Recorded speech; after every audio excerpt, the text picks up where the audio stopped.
En la clase anterior habíamos quedado en decir algo acerca de lo que es la dialéctica, refiriéndonos un poco someramente, sin entrar en dificultades que no solamente excederían las condiciones de esta charla, sino mis propias condiciones, porque Hegel es un mundo muy difícil de penetrar,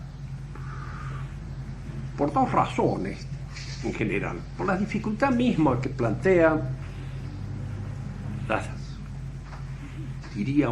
sutilezas dialécticas en las cuales se expone la mayor parte de su pensamiento, y en segundo lugar también porque él enmascaró su pensamiento.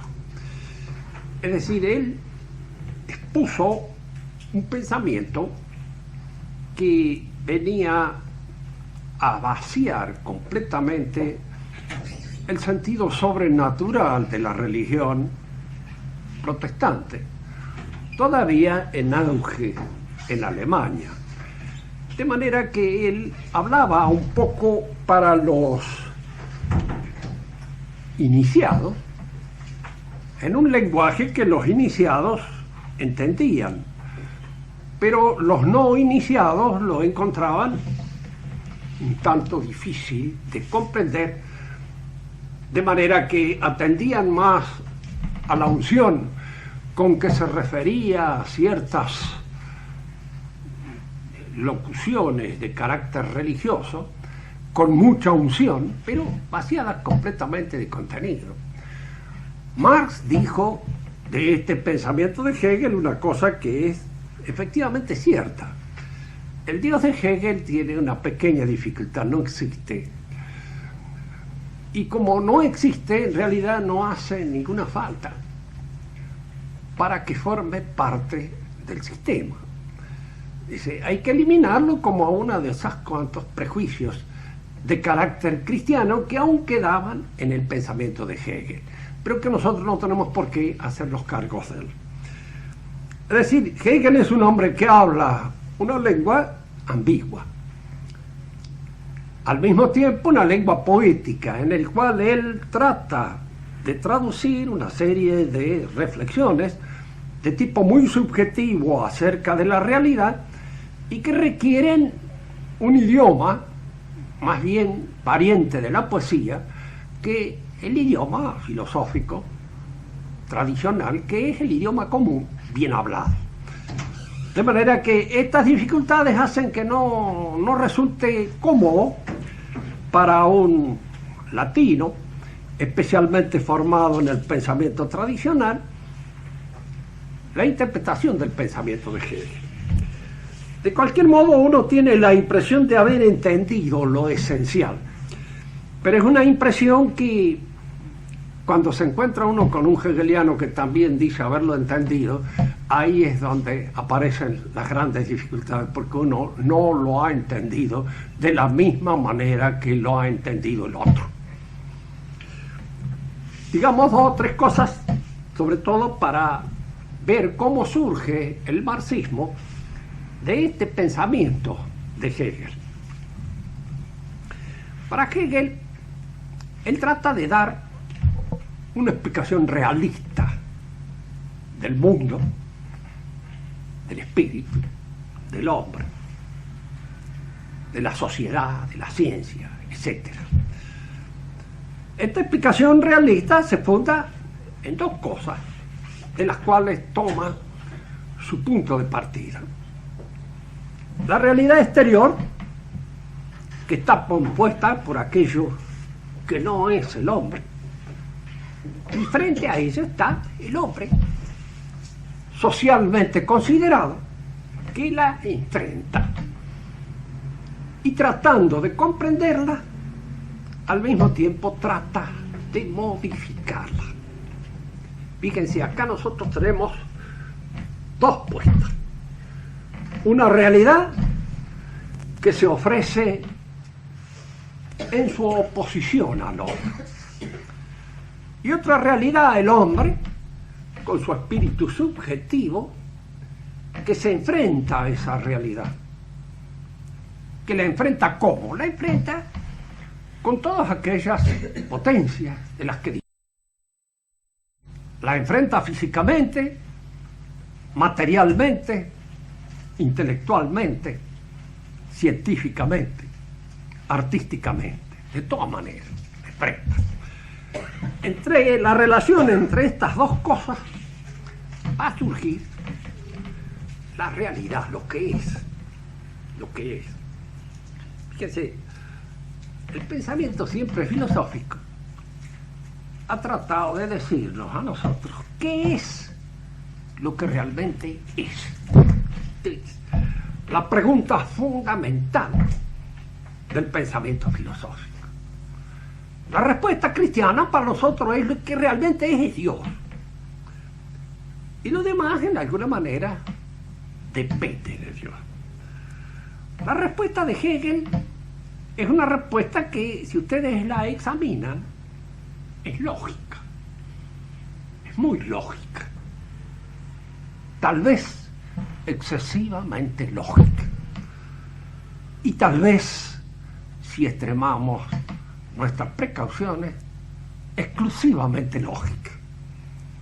Nada más. Existe el universo mundo y existe el hombre. Estas son dos realidades que se encuentran, que chocan. El universo que se le opone al hombre y el hombre que trata de entenderlo para obrar sobre él y hacer en él su morada. Son palabras de Hegel. Être chez soi, estar en su casa, en el mundo, ese es el objetivo del hombre. Bien, y si nosotros le preguntamos a alguien, ¿qué es esto? Pues un aparato. Fíjense que acá aparecen ya tres cosas. Yo que me pregunto, ¿qué es esto? Esto sobre lo cual yo me pregunto. Y lo que yo afirmo, lo que yo digo, esto que yo digo, esto que yo afirmo, es el concepto, la idea acerca de esto. Pero esto es lo que emerge, aparece, se revela, se manifiesta como realidad. Porque si yo a alguien le pregunto algo más, todavía, diríamos agudamente, ¿qué es tal cosa? Y él me dice, mire, es un hombre enfermo de tal y cual y cual y tal cosa. Pero ¿qué es eso que está allí? Es eso que yo acabo de decir. Un hombre enfermo que tiene tales y cuales condiciones. De manera que de estas dos realidades que se oponen, que pesan y posan, es decir, son concretas, yo y lo otro, que está allí, emerge esta otra realidad, que es espíritu, en donde se dice lo que es esto, y lo que de alguna manera, diríamos, se expresa esta realidad. Si me vuelvo a preguntar, ¿qué es esto? Digo esto. Y esto que yo afirmo acá, eso es o ciencia, o es experiencia, o es arte, o es economía, o es derecho, o es todo esto que va constituyendo el espíritu objetivo que surge de mi encuentro con la realidad. Hegel dice una cosa en su lenguaje bastante pintoresco, de pastor, que ya no cree, pero que conserva el lenguaje y la unción del pastor. El mundo, la realidad, lo que es lo que se revela, lo que se manifiesta. Y por eso dirá también esto: todo lo que es racional es real y todo lo que es real es racional. Porque en el fondo todo lo que es aquello que yo puedo decir acerca de lo que es. Y nada más. Y esto que yo puedo decir constituye mi saber acerca de las cosas, constituye todo eso que nosotros podemos, con una sola palabra, designar como espíritu objetivo. Es decir, es espíritu objetivo la ciencia, es espíritu objetivo el arte, es espíritu objetivo la filosofía, es espíritu objetivo la economía, es espíritu objetivo toda la obra de la cultura, porque toda la obra de la cultura es, en alguna medida, manifestación, expresión y revelación de mi relación con la realidad.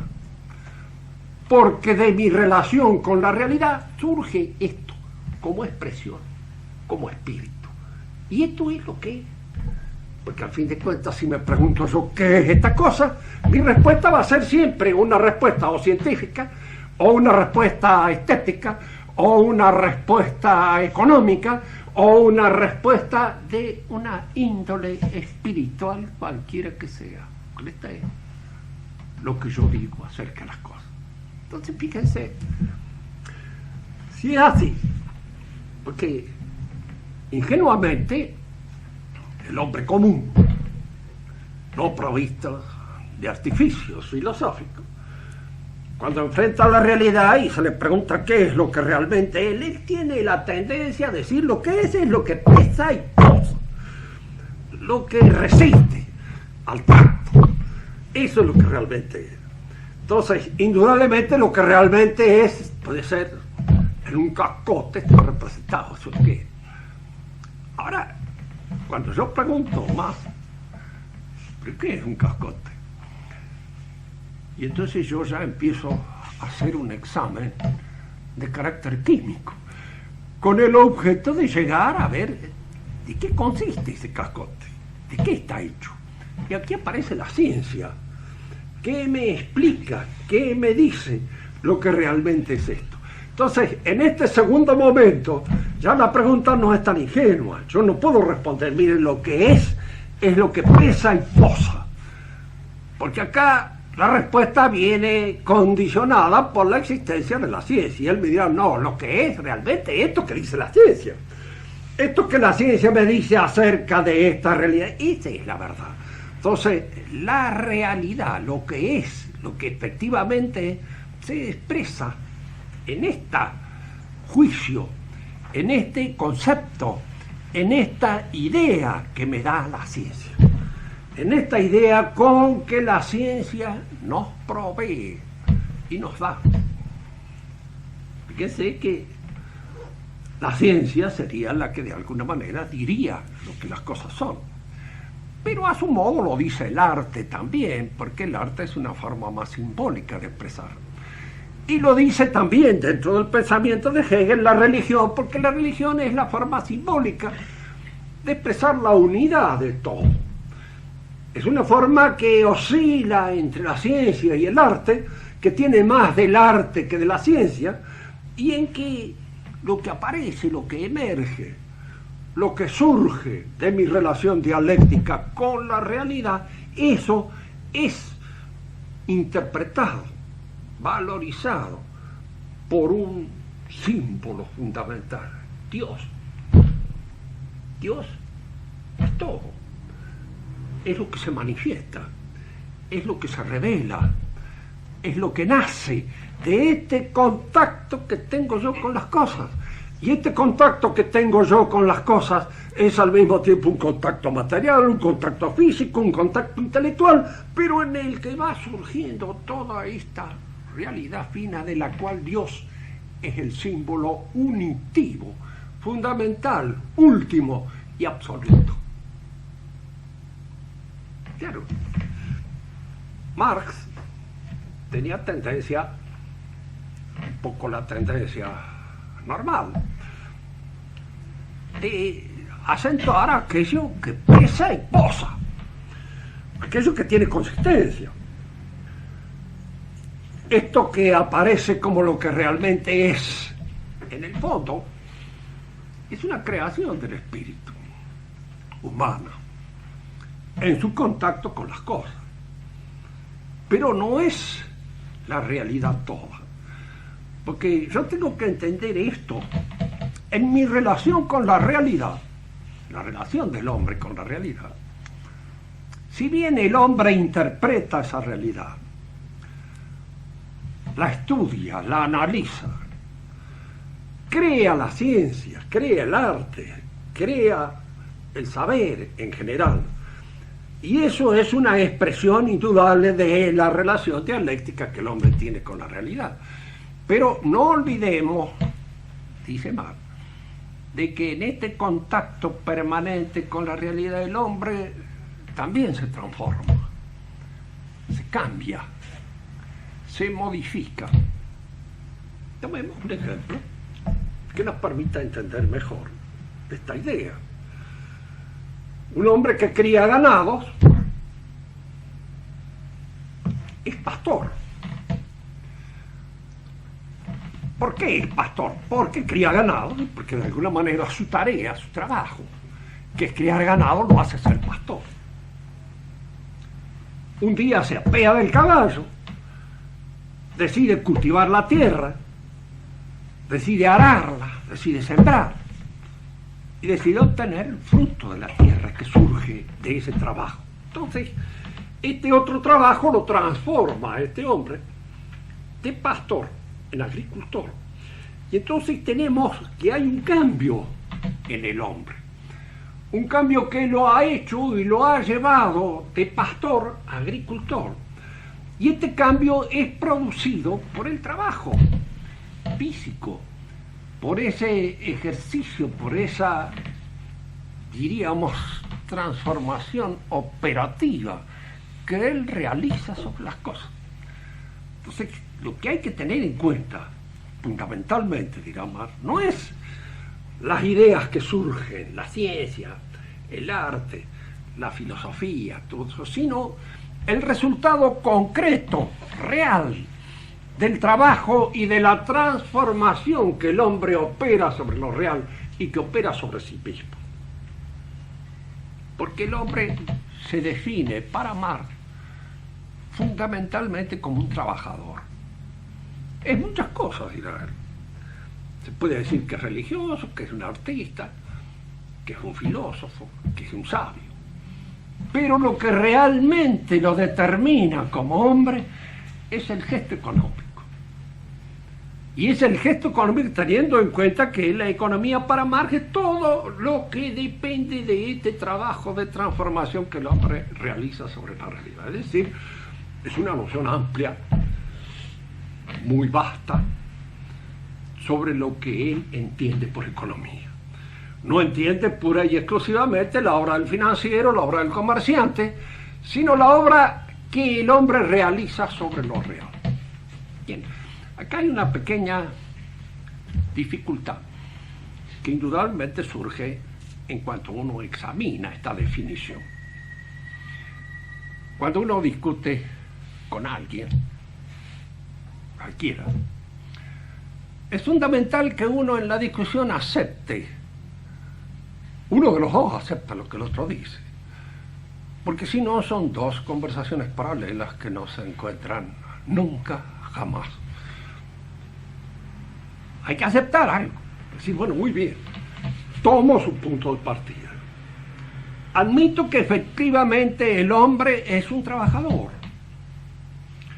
Y si nosotros lo analizamos, de hecho no se distingue de ciertos animales trabajadores, nada más que por un cierto grado de capacidad en la realización del trabajo.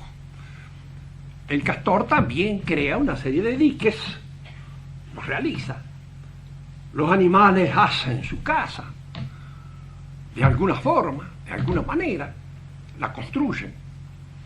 Y todos ellos están en alguna medida determinados por las exigencias del trabajo. Están programados para realizar ese trabajo. Si el hombre es un capítulo de la zoología, es un animal trabajador que realiza su trabajo. Lo que nosotros no entendemos es por qué no lo realiza bien. ¿Por qué lo realiza mal? ¿Por qué al fin de cuentas hay tantos inconvenientes en la realización de esa faena? Supónganse el caso, Engels lo describe en su filosofía de la naturaleza, que hubo monos que en un momento determinado descendieron del árbol y se dedicaron a hacer cosas, a cambiar la naturaleza, con el objeto de crear la economía. El resultado es bastante lamentable, porque en alguna medida, diríamos, esos monos que vivían sin conflicto y que podían abastecerse, y si no, en fin, se morían sin ningún problema, también, pero que en alguna medida, diríamos, les estaba dado la posibilidad de la subsistencia. ¿Por qué se complican con todo esto que van a hacer ahora de una economía llena de ladrones, llena de zancadillas, llena de golpes en la bolsa, llena de artilugios bursátiles que hacen difícil la economía, que la hacen complicada, que de alguna manera la arrojan lejos de una realización instintiva, automática, clara y precisa? Deja de hacer eso. ¿Por qué esto? Fíjense que hay ciertas cosas a veces que en el pensamiento de ciertos autores, pongo el caso de Marx, pongo el caso incluso de Freud, que tiene cosas medio parecidas.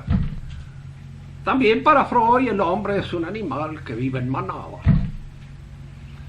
Y que como el padre acapara a las hembras, los hijos se reúnen en un momento determinado, matan al padre, complejo de Edipo, quedan las cosas, se lo comen porque le reconocen las virtudes existentes en el padre, entonces las incorporan a su propia realidad. Y luego con esto crean toda una complicada ceremonia que se repite todos los años y que incluso nosotros la repetimos en la misa, en donde comemos el cuerpo de Cristo, que es en alguna manera el de nuestro Padre en una transposición de carácter puramente simbólico. Ahora, claro, es curioso advertir que generalmente los animales que viven en manada no les pasa eso. Si efectivamente hay una expulsión de los machos que están de más, suele haber, yo no conozco mucho de los animales, lo que conozco son los yeguarizos que viven en manada, porque me he criado entre yeguarizos, y conozco. Sé que los que viven en manada echan a los machos, pero también echan a las hembras. Quedan con un número reducido, nada más.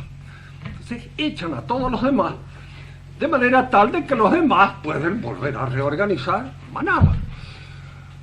No se explica de ninguna manera esta especie de confabulación para matar al padre. Menos se explica instintivamente los posteriores remordimientos que sienten por la muerte del padre, la manducación de su carne y posteriormente toda esta especie, diríamos, de ceremonia en torno a la repetición de este banquete totémico en el cual se juntan las tres.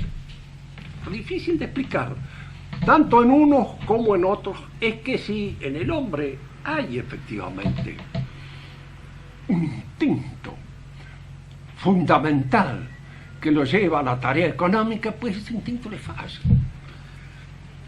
No funciona bien, como funciona en todos los otros animales. De manera que aquí, o hay que decir, muy bien, esto no se explica instintivamente. Aquí aparece un elemento que no entra dentro de la economía del instinto. Y este elemento que no entra en la economía del instinto, ¿qué es? La solución, que de alguna manera la da la posmodernidad. De la posmodernidad es bastante vasta y tiene espaldas amplísimas que aguantan indudablemente muchísimas cosas. Uno de estos representantes de la posmodernidad alemán también, como debe ser, que la posmodernidad es alemana. Y lógicamente, más que alemana, es protestante. Típicamente está en la línea de esa forma de pensar. Fue Luis Clages, poco conocido entre nosotros.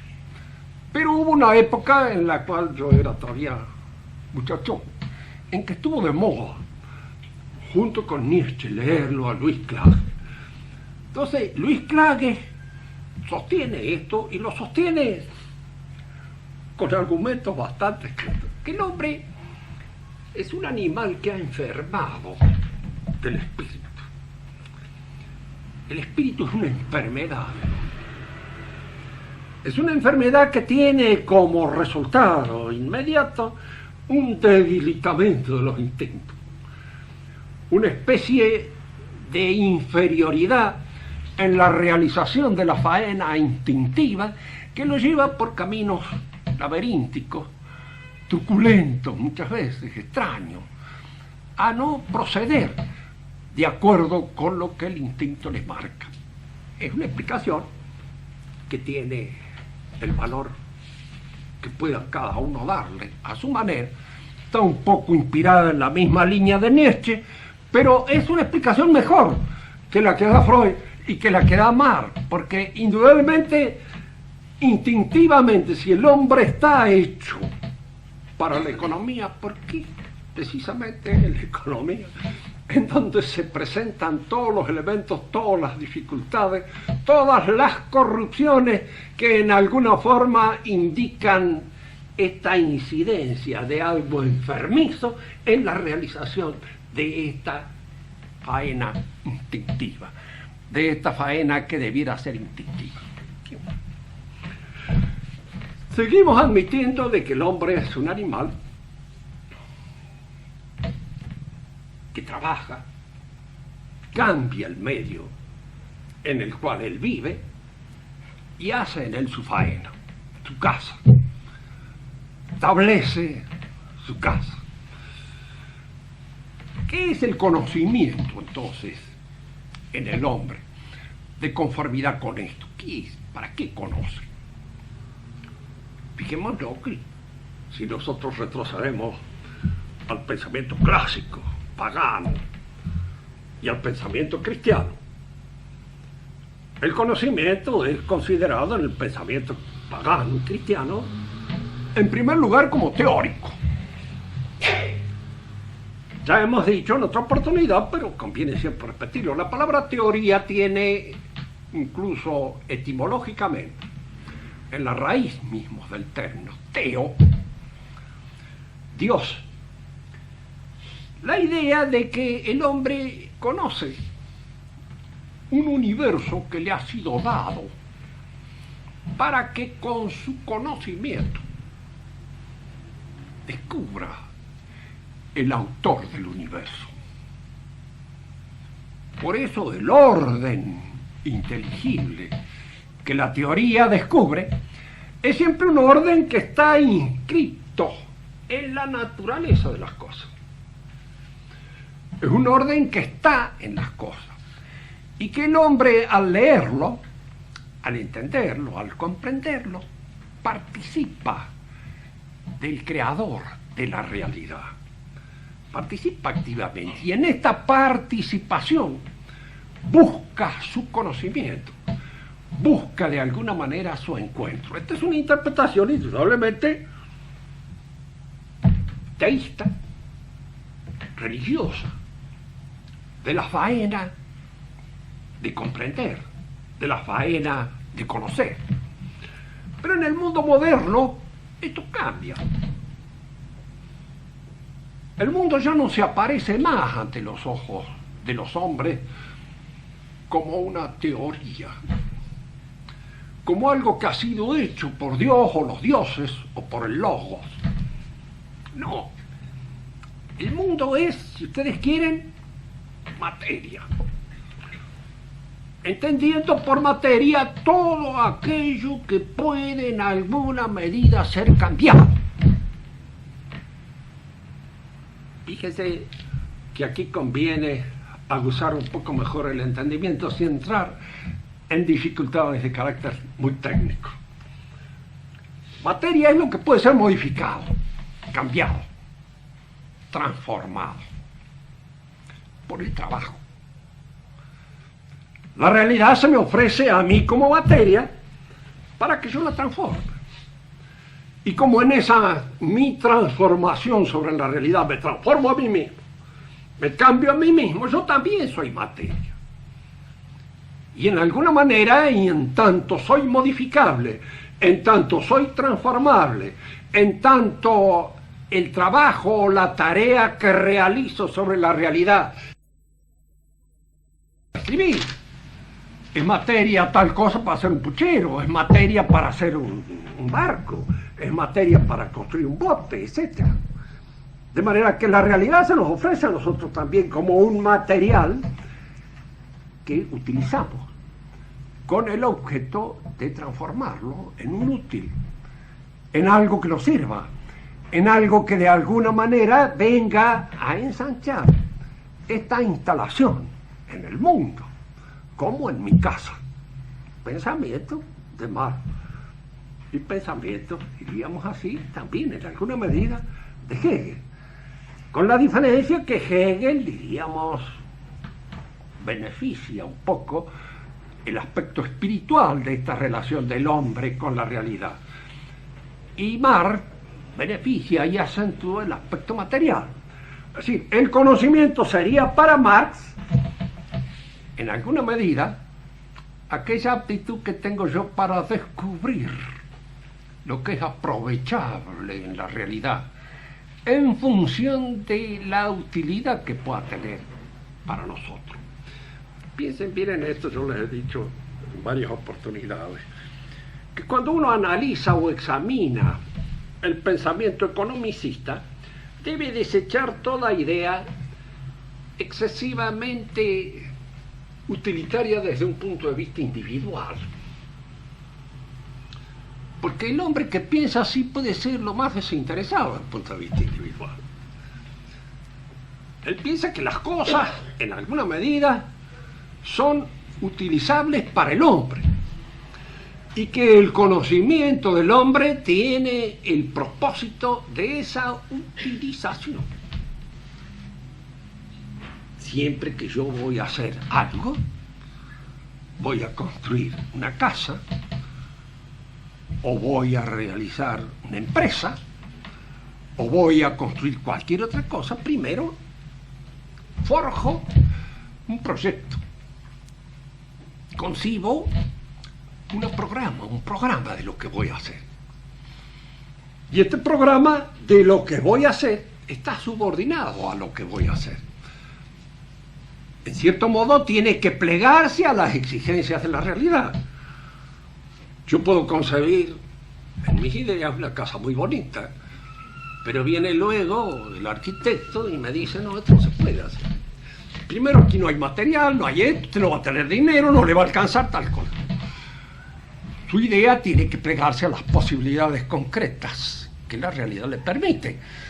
Y la realidad no le permite la realización de esa idea que usted en este momento tiene, con todas las ilusiones que surgen de eso.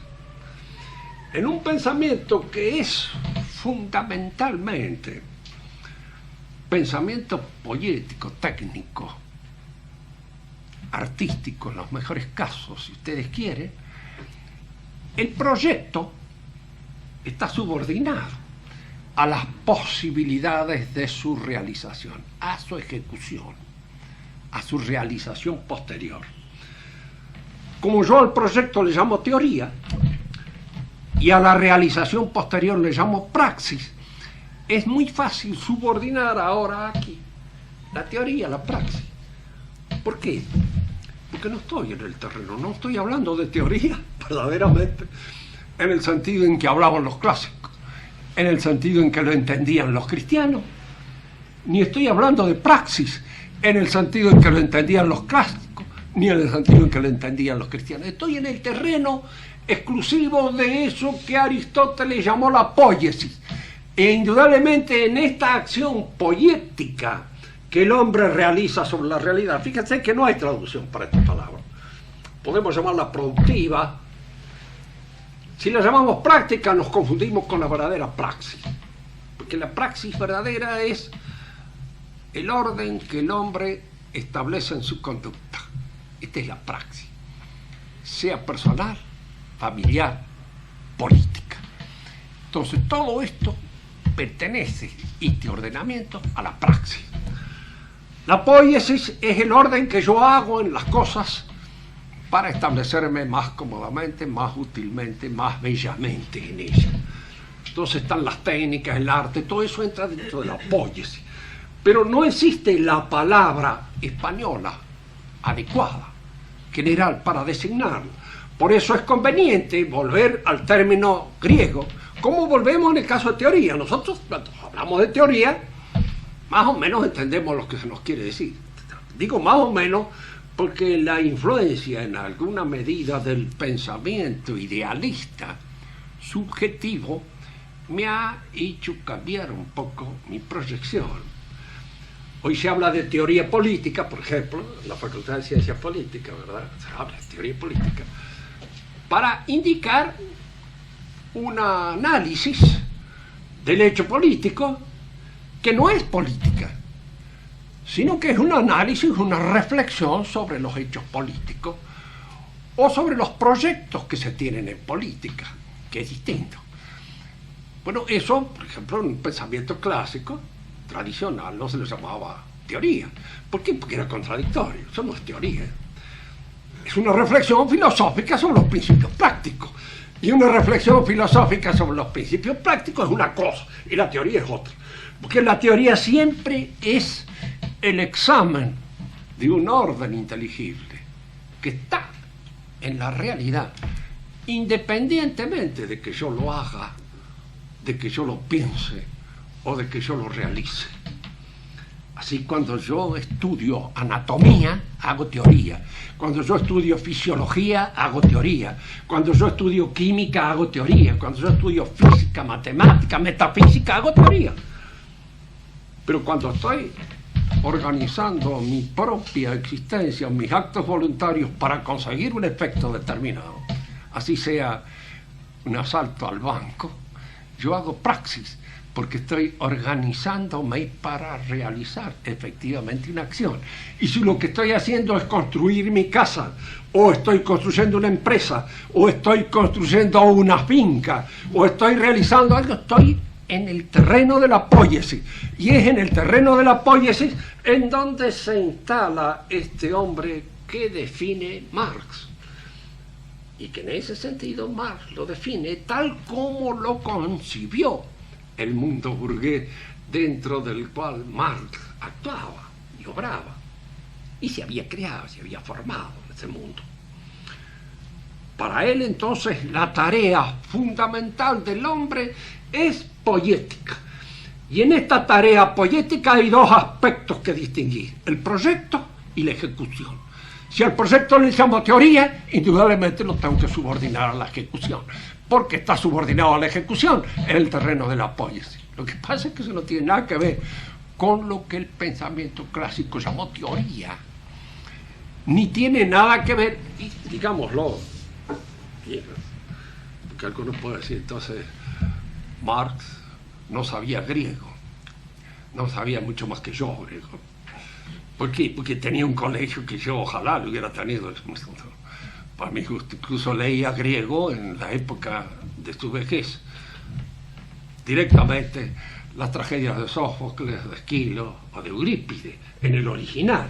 De manera que tenía un conocimiento bueno de la lengua. Lo que pasa es que en la lengua misma griega, estas nociones dependen a veces de cómo se usen para darles un sentido u otro. Es lo que hizo que la Iglesia prefiriese un poco el latín al griego, porque el griego se prestaba mucho a las discusiones bizantinas, y las discusiones bizantinas son discusiones en griego, y discusiones en griego ¿en torno a qué? En torno al sentido de las palabras. Es un idioma rico, mucho más rico que el latín, y por lo mismo tiene una generalidad de acepciones que permiten que se discuta en torno a ellos sin terminar nunca más. El latino nace con una voluntad jurídica. Digo que los abogados a veces buscan precisamente la ambigüedad, pero si lo hacen a propósito. Y con un deseo, indudablemente, de crear una cierta confusión que está en sus propósitos, en sus objetivos. Pero en el fondo, cuando se trata de querer ser bien entendido, buscan de alguna manera la forma precisa de decir. Y el latín es lengua de abogado. Y de alguna manera la Iglesia utilizó precisamente esta lengua con el objeto de que las fórmulas dogmáticas estuvieran formuladas de una manera precisa, indiscutible, clara, que no se diera lugar, en lo posible, siempre hay lugar, pero en lo posible el lenguaje de la Iglesia hasta el Concilio Vaticano, fue un lenguaje muy claro, muy preciso. Para uno, fíjense que yo entraba en la iglesia de grande, no de chico, y ya con los ojos alertas con respecto a ciertas cosas. Lo que más admiraba en el lenguaje de los papas era la precisión de los conceptos. Ahora usted puede leerlo a ese mismo lenguaje y usted se da cuenta de que es la ambigüedad llevada al colmo, porque ya no hay ninguna cosa que esté dicha con esa precisión con que se decía antes. Se buscaba este lenguaje y por eso, de alguna manera, la Iglesia adoptó el latín en lugar del griego y lo prefirió al latín al griego, siendo el latín más pobre, pero precisamente en su pobreza tenía una tendencia a decir estrictamente lo que es indispensable. Hay una cosa que siempre quedará como lección de la latinidad: decir lo que se puede decir. Los alemanes a veces intentan decir lo que no se puede decir. Y precisamente en este intento de decir lo que no se puede decir es donde vienen todas esas cosas larguísimas y esas cosas embrolladas en las cuales uno no sabe bien a qué atenerse. Lo fundamental entonces, con respecto a lo que constituía la espina dorsal de nuestra conversación, es esto: ¿qué es el conocimiento para Marx? El conocimiento en el marxismo está supeditado a la acción. Es algo que sirve a la acción. Y más podríamos decir en un momento determinado. No solamente es algo que sirve a la acción, sino que llega a ser, en el momento supremo de su realización, acción. Esto nos hace comprender una cosa que es importante comprenderla. ¿Por qué en el marxismo el jefe, el conductor político, es al mismo tiempo el filósofo? Porque precisamente el conocimiento es la acción. No es una filosofía de la acción como puede ser la filosofía de Monsieur Blondel, que piensa sobre la acción, pero piensa académicamente sobre la acción. Diríamos que en el marxismo la acción es la filosofía. La ejecución, la estrategia, la táctica que hay que seguir para organizar el partido y poder luchar triunfadoramente sobre los enemigos, en eso constituye el pensamiento que se adecua a la ejecución real de las cosas, porque es pensamiento poético fundamentalmente. Es un pensamiento que está supeditado, que está subordinado a la acción, y que cuando en alguna medida la acción lo desdice o lo desconoce es porque está mal pensado. Está bien pensado cuando la acción determina el triunfo de ese pensamiento. Recuerden ustedes lo que decíamos con el objeto de atar algunos cabos que quedan sueltos. Cuando Hegel se encuentra con Napoleón en los afueras de Jena, él ve en ese momento dos cosas que se unen en el mundo: el ejecutor, el realizador de la historia, Napoleón, y el pensador, el hombre que en alguna manera anticipa el juego que está jugando el ejecutor, Hegel. Estas dos.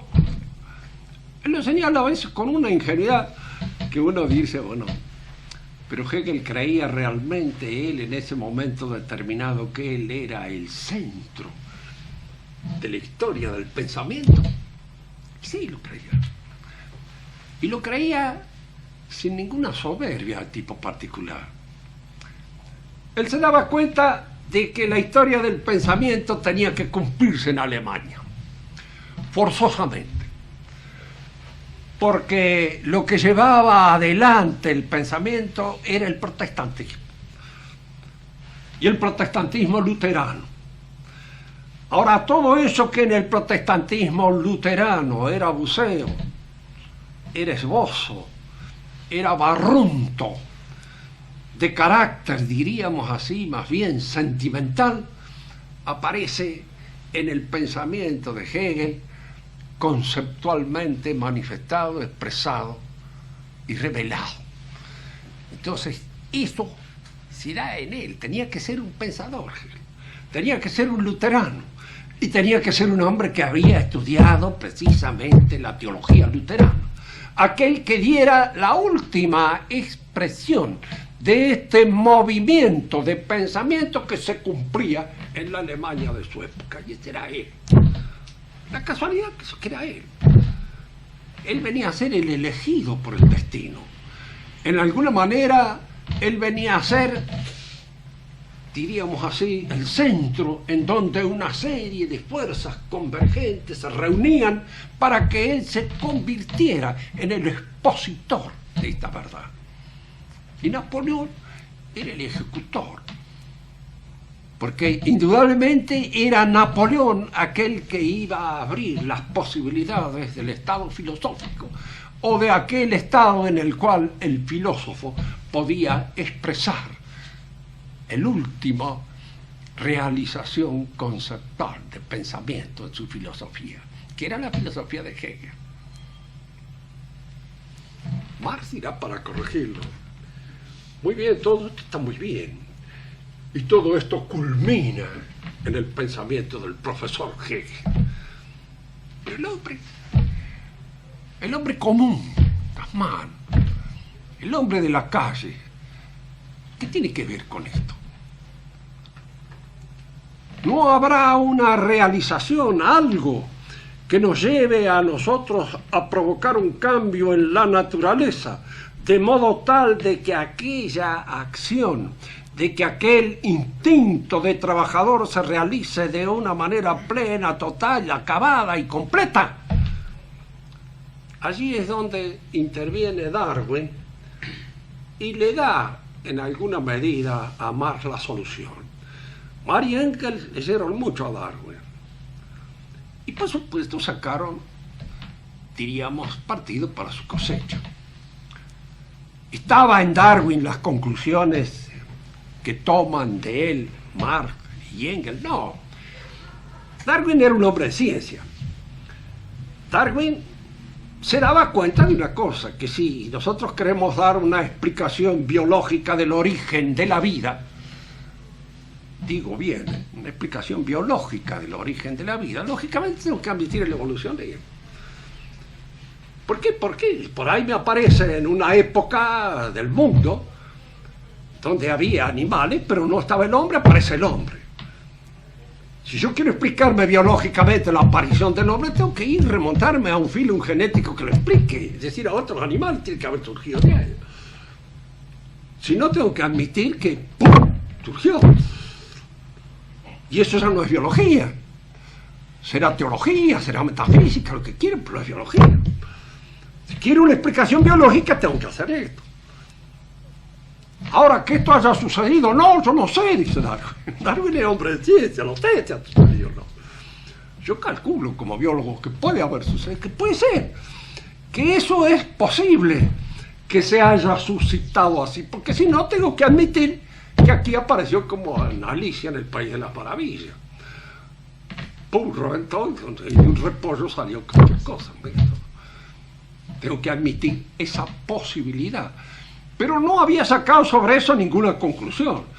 Tanto que voy a terminar esta conversación con una anécdota un poco referida a Mar. Uno de los yernos abusivos de Mar, digo yernos abusivos porque no era casado con la hija de Mar. Y la hija de Mar, muy bonita, porque había salido una buena combinación de Mar y la mujer. La mujer era rubia, una alemana típica, de origen noble. Ella era Jenny von Westphalen y él era moreno. Y había surgido una chica muy blanca, de pelo oscuro y ojos claros, Laura Mar, que era preciosa, linda. Se enamoró cuando era muchacha de un revolucionario que había estado en la Comuna de París, Lizagaray era vasco. Pero a Mar no le gustaba. Primero porque era revolucionario, no le puede parecer o no así, pero como Mar no para esposo de la hija, no lo quería, no, porque él mismo decía, va a llevarte a una serie de sufrimientos como los que yo he llevado a tu madre. Iba a pasar las mismas cosas, de manera que vetó a Lizagaray. Y no le gustaba porque era francés también, el vasco francés, y él decía que los franceses eran degenerados. Era racista, los franceses son degenerados, la raza mejor era la alemana. No sé si está por decir que eran los arios puros, ¿no? Pero casi.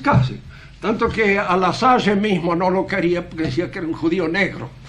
Dice, le he examinado el pelo, dice, porque cada uno que iba a la casa de él recibía un examen frenológico de punta a punta, le examinaba el pelo, le medía el cráneo, le tomaba una serie de cosas así, porque era profundamente racista. Entonces, esta Laura no se casó con Lizagaray, que era el hombre a quien ella quería. Entonces después se metió con una especie de seductor profesional, que era medio artista y escritor, que se llamaba Abelin, que la indujo al suicidio. Y la indujo al suicidio es un poco como los que juegan al truco. Envido, real envido, falta envido, no quiero. Se retira. Entonces, también, de alguna manera, la invitó a suicidarse. Ella se suicidó y él no se suicidó nada. Y quedó libre para casarse con otra que parece ser que era la que tenía él en vista, porque tenía una dote un poco mejor que la de Mar, que no era gran cosa. Entonces, Abelin había sido un gran admirador de Darwin y es el que le envía en cierta oportunidad el libro de Mar, El Capital, a Darwin. Y Darwin recibe este obsequio de Abelin y lo agradece en una carta que se encontró en los archivos de Laura Marx, cuando ya había fallecido Marx. Gracias a Dios ella se suicidó después que se había fallecido el padre. Y lo encontró en los archivos de él y se supuso durante mucho tiempo que era una carta que Darwin había dirigido a Marx, en donde le agradecía la remisión del Capital, pero que él no era especialista en estas cuestiones de economía política y que por lo tanto no podía darle un juicio claro sobre lo que allí decía. Pero parece ser que era una carta escrita a Abelin y no a Mar, y que estaba en la correspondencia de Laura y que posteriormente pasó a ser como si perteneciera al archivo de la correspondencia de Mar. Sí, lo fundamental en esto es lo siguiente: Darwin es inocente de la utilización que se haga de su teoría, porque él nunca le dio esa amplitud que posteriormente apareció en el evolucionismo según lo entendió Spencer. Spencer lo entendió de una manera que no era la forma que... porque Spencer era filósofo y no hombre de ciencia, y Darwin era hombre de ciencia y no era filósofo. De manera que él le dio a la cosa una dimensión, un alcance puramente hipotético en la medida en que él lograba de que tal cosa podía ser una conjetura plausible, nada más, para una explicación biológica del origen del mundo. ¿Cómo lo usa Marx y Engels? Lo usan como si este movimiento inscripto, diríamos así, en las mismas fisiologías del hombre, lo lleva al hombre poco a poco a convertirse en otro mutante, en un ser social, en un ser en el cual no va a haber ya mío ni tuyo, y en donde efectivamente todas estas economías, tal como él la describe, va a ser posible, va a ser realizada porque va a ser instintiva, porque va a surgir instintivamente de las entrañas de ese hombre transformado, que es un hombre nuevo, un hombre distinto. Fíjese que en esto culmina un poco el liberalismo, decíamos, en una de sus contradicciones. Para poder realizar la economía socialista necesitamos otro hombre. Y eso es lo que podríamos nosotros designar como el aspecto puramente utópico del pensamiento comunista. Mientras ese otro hombre no exista y siga siendo el hombre, el desgraciado que es, el individualista que es, el egoísta que es, el acaparador que es, el afanador que es, etcétera, etcétera, etcétera, la posibilidad de esto es trunca, imposible. Hay que aumentar los recaudos policiales para hacerlo cumplir, aumentar la compulsión. La dictadura del proletario ya es poco, tiene que ser más compulsiva todavía la posibilidad para hacerlo cumplir con aquellos requisitos que exige esta economía que supone la existencia de otro hombre. Yo lo único que señalo acá como punto final de la conversación de hoy es cómo, de hecho, todas estas utopías y pensamientos que nacen a lo largo de nuestra cultura son todos ideas cristianas salidas de su quicio. En el cristianismo también hay la idea de que el hombre se va a convertir en otro hombre, pero no en este mundo, en otro. Si eso es utópico, la utopía queda librada para una posibilidad imposible de ser comprobada por los científicos. Lo embromado es cuando la utopía pretende realizarse dentro de las posibilidades que nosotros sabemos por comprobación que no se dan. Aquí hizo no anda. Esto es lo que podemos decir. El cristianismo enseña esta posibilidad de la transformación de la naturaleza del hombre por la gracia. El comunismo enseña la posibilidad de la transformación de la naturaleza del hombre por el trabajo. Pura y exclusivamente, y a la vez por ese movimiento interior biológico que lo lleva a convertirse en este mutante socialista que vendrá y que fue el aporte de Darwin al pensamiento de Marx. Si quieren hacer alguna pregunta, háganla fuerte, porque acabo de despojarme de mis antenas.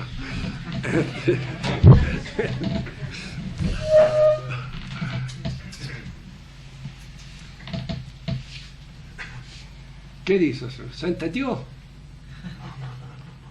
Profesor, ¿por qué Hegel tiene tanta importancia o tanta influencia en el mundo moderno? Bueno, él, diríamos así, yo creo, ¿no? Es un movimiento de culminación del proceso del pensamiento protestante. El pensamiento protestante sigue un proceso. Es, diríamos así, se entiende, comienza en Lutero y culmina en la filosofía o en el pensamiento de Hegel, en donde él conceptualiza aquello que de alguna manera estaba en Lutero expresado en forma religiosa o simbólica. Siendo una culminación del proceso protestante iniciado por Lutero, es una culminación al mismo tiempo de la filosofía protestante, que es por antonomasia la filosofía moderna. La filosofía moderna tiene su punto culminante en Hegel. Después de Hegel empieza el desmoronamiento de la filosofía moderna. Se cae. Empieza, diríamos, el hombre a buscar en lo irracional una salida. Lo irracional dentro del pensamiento racionalista es cualquier cosa. Puede ser una intuición de tipo artístico, como la de Bergson, puede ser una intuición emocional, como la captación de los valores en Scheler, pero siempre hay un elemento de irracionalidad que indudablemente supone un abandono ya para siempre del pensamiento hegeliano. ¿Por qué? Porque el pensamiento hegeliano... A mí me han preguntado una vez, ¿y qué se diferencia? El tomismo, por ejemplo. Primero, el tomismo no es un sistema. No es un sistema. Es un método para enfrentar la realidad, en el cual la realidad es vista en esta perspectiva. Y el pensamiento de Hegel es un sistema. Los sistemas tienen una virtud, son clausos. Cuando fallan, revientan. ¡Pum! Explotan como un globo, todo demasiado inflado. Y entonces sus continuadores viven de alguna manera de la negación de ese sistema.